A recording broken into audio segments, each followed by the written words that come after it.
नमस्कार, एजुकेशन नगरी की खास पेशकश एजुकेशन बुलेटिन में आपका स्वागत है। मैं हूं आपके साथ दीपशिखा। चलिए रुक करते हैं शिक्षा जगत से जुड़ी बड़ी खबरों की ओर। 53,750 पदों पर आयोजित हुई चतुर्थ श्रेणी कर्मचारी भर्ती में दस्तावेज सत्यापन प्रक्रिया 27 अप्रैल को पूरी हो चुकी है।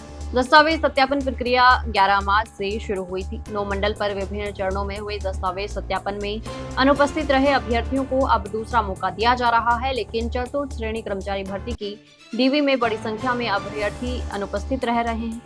अजमेर से ही एक मामला सामने आया है, जिसमें दूसरे मौके पे 1200 अभ्यर्थियों में से महज 117 अभ्यर्थी ही डीवी के लिए पहुंचे। उसमें से भी 114 ही पात्र अभ्यर्थी पाए गए। वहीं अन्य मंडलों पर मिले दूसरे मौके पर भी यही हाल देखे जा रहे हैं। हालांकि दूसरे मौके में अभी अनुपस्थित रहने वाले अभ्यर्थियों को अब तीसरा मौका भी दिया जाएगा। तो वहीं जयपुर मंडल पर दूसरे मौके के चरण में 4 मई से डीवी की जाएगी। हालांकि शिक्षा विभाग ने साफ किया कि तीसरे मौके के बाद अभ्यर्थियों को बाद में डीवी के लिए कोई मौका नहीं मिलेगा। राजस्थान कर्मचारी चयन बोर्ड को लेकर अभ्यर्थियों की नाराजगी लगातार बढ़ती जा रही है। 24 अप्रैल को आयोजित बैठक में पशु परिचर भर्ती के लंबित परिणाम और नॉन ज्वाइनिंग के चलते खाली पदों पर वेटिंग लिस्ट से चयन की मंजूरी दी गई थी, लेकिन 5 दिन बीत जाने के बाद भी बोर्ड की आधिकारिक वेबसाइट पर न तो परिणाम जारी किया गया और न ही वेटिंग लिस्ट अपलोड की गई। इस देरी से हजारों अभ्यर्थी असमंजस की स्थिति में हैं और लगातार इंतजार कर रहे हैं। अभ्यर्थियों का कहना है कि बार बार प्रक्रिया पूरी होने के दावे किए जाते हैं, लेकिन जमीनी स्तर पर परिणाम जारी नहीं किए जा रहे। नाराज अभ्यर्थियों ने मेजर जनरल आलोक राज से मांग की कि जल्द से जल्द लंबित परिणाम और वेटिंग लिस्ट जारी कर पारदर्शिता सुनिश्चित की जाए, ताकि अभ्यर्थियों को राहत मिल सके। राजस्थान लोक सेवा आयोग की असिस्टेंट प्रोफेसर भर्ती पिछले 4 साल से कोर्ट केसों में उलझी हुई है। नवंबर 2021 में 337 पदों के लिए निकाली गई ये भर्ती आज तक पूरी नहीं हो पाई। मई 2022 में परीक्षा हुई और नवंबर 2024 में परिणाम भी जारी कर दिया गया, लेकिन चयनित अभ्यर्थियों को अब तक नियुक्ति नहीं मिल सकी। विवाद की जड़ चयन प्रक्रिया में बदलाव है। पहले भर्ती में साक्षात्कार आधारित चयन का प्रावधान था, जबकि बाद में नियमों में संशोधन कर लिखित परीक्षा को 90 अंक और साक्षात्कार को 10 अंक का वेटेज दिया गया।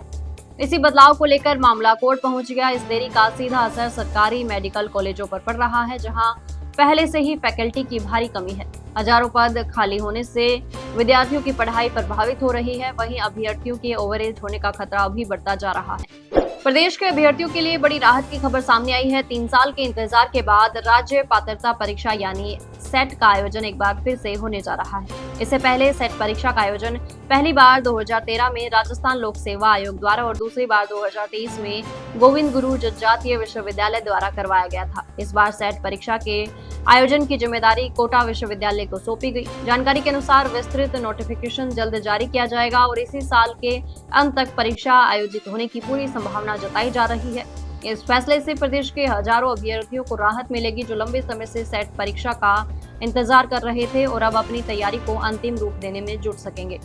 राजस्थान कर्मचारी चयन बोर्ड की ओर से 9 और 10 मई को आयोजित होने वाली लैब असिस्टेंट भर्ती को लेकर बोर्ड की ओर से तैयारियों को अंतिम रूप दिया जा रहा है। प्रदेश के 38 जिलों पर आयोजित होने वाली इस भर्ती परीक्षा को पारदर्शी रूप से करवाने के लिए बोर्ड जहां हर संभव प्रयास में जुटा है, तो वहीं जल्द ही परीक्षा के प्रवेश पत्र जारी कर दिए जाएंगे।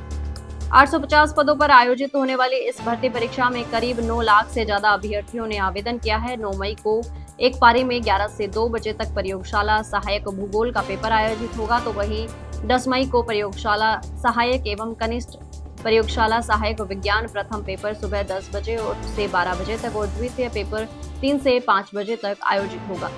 परीक्षा के ड्रेस कोड को लेकर बोर्ड की ओर से पहले से ही दिशा निर्देश जारी कर दिए गए हैं। तो वहीं परीक्षा को पारदर्शी करवाने के लिए सभी सक्षम स्तर पर बैठकों का आयोजन भी हो रहा है। तो ये थी शिक्षा जगत से जुड़ी बड़ी खबरें। कल फिर आपके साथ रूबरू होंगे, तब तक के लिए नमस्कार।